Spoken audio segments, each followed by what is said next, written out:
No matter who you are, no matter where you are in life's journey, you're welcome here. It's a December night. It's the 6th day of Christmas, or Christmas tide. It's halfway between Christmas Day and what we call Epiphany. Epiphany is the day we remember the Magi coming to the Christ child. If we're following the lectionary, most of our churches would be stepping into the story about the death of the innocents. But let's think about the story. As we tell it, we tell the story about angels coming to Mary and Joseph. We think of the angels coming to shepherds, and there are alleluias and there's good news. We think of Mary and Joseph being companions together, the birth of their child and their love for their child. We see their child wrapped and laid in a soft green manger, surrounded by those shepherds. And to this we bring Magi from a distant land who come in regal splendor, who come bearing gifts. It's a beautiful scene. It's the story we like to tell, and it's the story we should tell, because it's about God coming alive in a child, the promise and the hope, the love that exists. The love of Mary and Joseph for them, each other, for their baby, for the child, our love for the child, our desire for beauty and hope. In the story we tell, there are hints of a dark side, and that's the voice of Herod and the appearance of Herod. If we look at the Herod of history, we realize that there was more than one Herod, and each of the Herods were pretty nasty individuals. But the Herod of Jesus' birth was especially nasty. He was paranoid. He was jealous of any who questioned his authority, and he would put down the opposition rather violently. There were often tears and cries of despair in his time of leadership.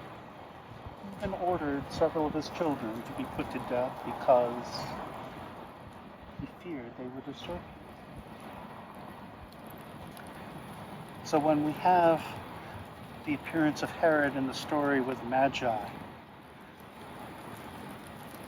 we are aware that there is a darkness coming.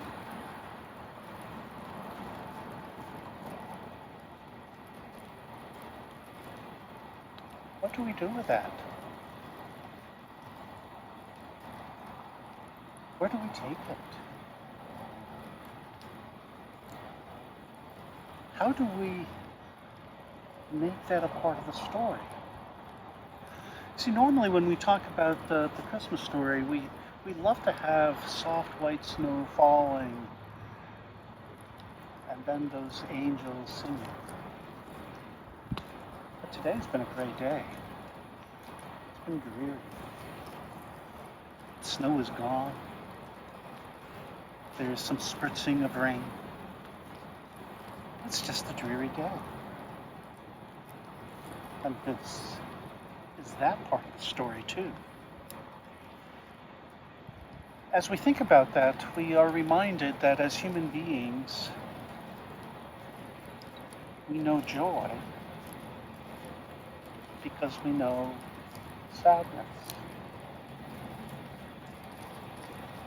We are emotional people. It's part of what makes us human.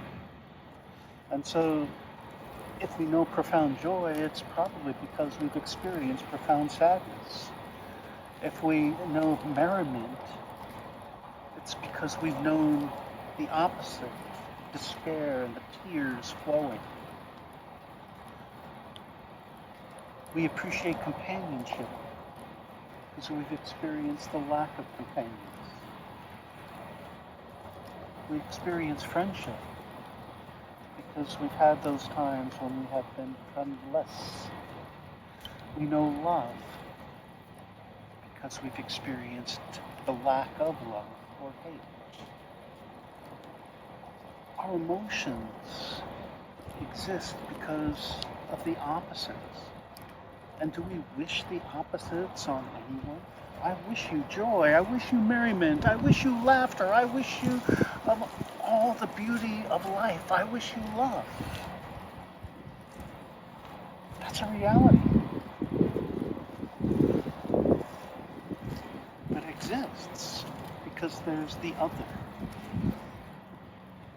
Just as we're born, we will die. Just as the sun rises, it will set. Just as there are days with sunshine, there will be days with rain. Again, this is reality. We don't wish the opposites on people, and yet we know there's truths. So when we talk about the Christmas story, we sometimes do a disservice to ourselves when we only focus on the beautiful sign, and we forget to take a look at the Herods of the world, because there are Herods in our world. There are people who, if we let them go unchallenged, will do brutal things. Thank God, this is not the majority of us. But there are people who will take advantage. So in the Christmas story, we have Herod. And Herod is not nice. According to this Christmas story, after the Magi have come and shared their gifts, after they have knelt in homage and seen the beauty of the child and experienced the wonder and joy of God coming alive and being born, they have a dream. And their dream is to go home, not by way of Herod, but by a different way.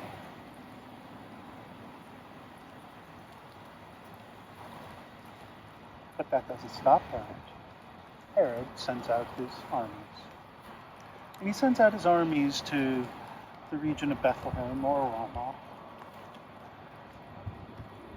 And he sends them out. And they kill children, according to the account, between 0 and, let's say, age 2. Does the window. And there's wailing in Ramah.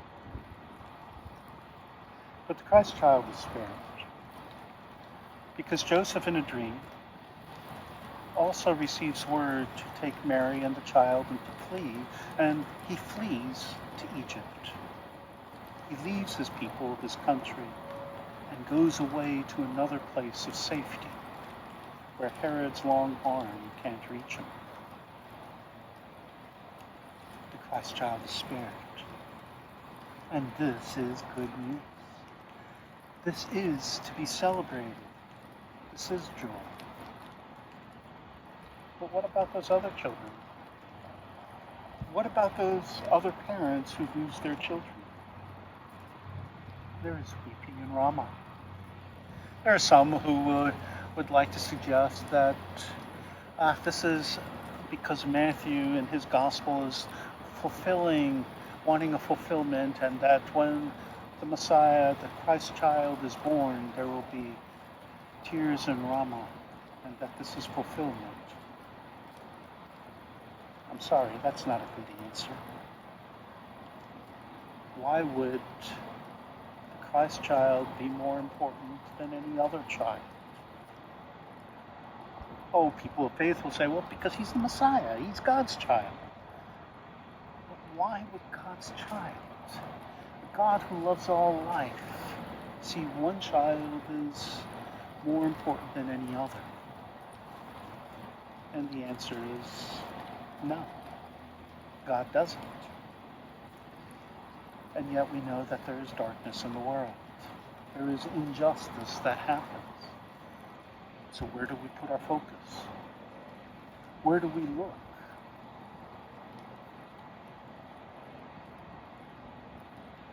Do we pretend that there aren't these truths, the injustices that take place? And the answer is we can't. Just as we can't deny that sometimes we feel anger and sometimes we feel sadness and grief and loss and heartache. We can't deny these things. We don't wish them on anyone. And yet, it's part of life. It's a reality. It's there. But I'd also like to suggest, if we think about it and reflect on it, that this most definitely is not what God wants. Because whether or not you take the birth of the Christ child as a literal story or one of those religious myths where there's religious truths being communicated, like what Matthew is suggesting, that this is fulfillment, or whether you take it literally, this is not God's wish. You see, when the Christ child grows up and matures and goes out into the world, he does not see himself as more important than any other person in the world. In fact, he will often model how he exists to serve and how we're called to look at the other and to reach out to the other and care for the other. I'd also like to suggest that if we go to the other end of Jesus' life, where Jesus is involved, we have the story of Jesus' arrest. And as we think about his arrest, we're reminded that there is a mockery of the trial. And in the midst of the trial, Pilate will take Jesus and say, you know what? I see an innocent person in front of me. And Pilate will say, oh, there's this other person, this Barabbas. Who do you choose? Who do you choose? Jesus or Barabbas? One must go free and the other must die. Well, if you think about the narrative, Jesus easily could have spoken up and spoken out. He could have sidestepped. But in that story, it's not Jesus who's more important than Barabbas. Oh yes, it comes through the voices of the crowd. Release Barabbas for us. Release Barabbas. But I wonder if it's also not God's way of saying Barabbas is also important. His life is also important. And so Jesus goes the trail of the cross. But ultimately out of the cross will come life. Maybe that's the reminder that God does not look that one child is more important than another child. That God grieves with the mothers and the fathers and grandmothers and grandfathers who lose their children in the slaughter of the innocents at the hands of Herod. And that God celebrates whenever one goes free. And by the way, I'm not giving a good answer. I don't know that there is a good answer. The existence of the story is the reminder that in good news there's often an underbelly, and that we can't deny it. And that at God's people, we need to acknowledge the gray days, the dark side, the injustices that all too often happen. The injustices that one child may have a better life situation than another child. And that what we need to try to do as God's people is to grieve for all who lose, all who suffer, And as we experience merriment and joy, and we also need to remember those who may be suffering, who are feeling heartache and loss.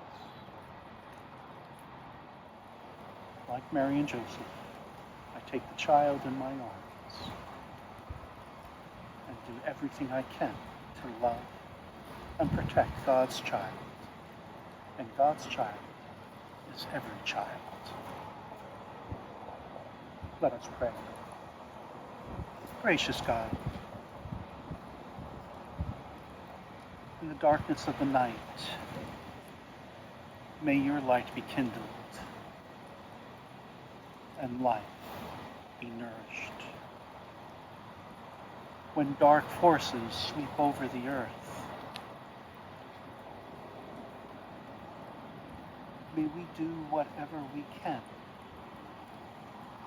to spread your light and good news in the world. May we be among those who comfort, nurture, offering hope, life, and may all your days, and may all our days, be days filled with your presence, knowing that oftentimes we will have darkness.